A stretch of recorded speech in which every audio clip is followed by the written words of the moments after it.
So I grew up in a Nazarene church, and no one really ever talked about Ash Wednesday or Lent. We celebrated Easter, but it wasn't anything else that we talked about. At my job, I worked at a lumber company, and all the people that I worked with were Catholic. And so for them, it was always a big deal to have Ash Wednesday. And I would just see them come in and they would have ashes, and I'm like, oh, what is that? And they all gave up something for Lent.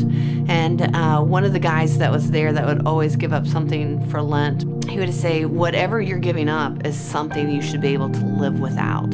Like, you need God's help in these 40 days leading up to Easter, but it's something that makes you better. And so I was always intrigued by that. And so, of course, I was like, well, I'm going to give up something too, not understanding what all of it meant and stuff. And of course, I would start and like, well, I'm just going to not eat chocolate. And then the minute I could, it was like, yeah, I can, I'm free.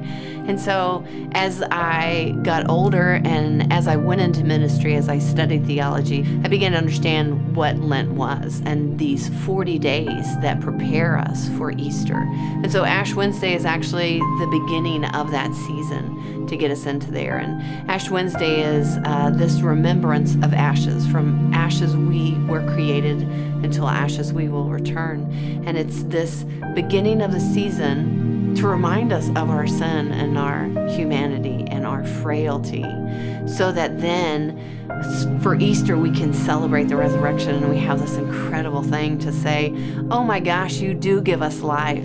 And so it's this beautiful flow to say, this is hard and this is rough, but there is life that is at the end. And so it's a season of hope. It's a season of remembering. It's a season of recognizing why we do this. And Ash Wednesday is that one important day that we mark it and we say, here we go. We're going to remember our sin. We're going to remember that we were formed in dust, and to dust we will return. But in the middle of all that is life. And that's the beauty of Lent and Ash Wednesday and preparing for Resurrection Sunday.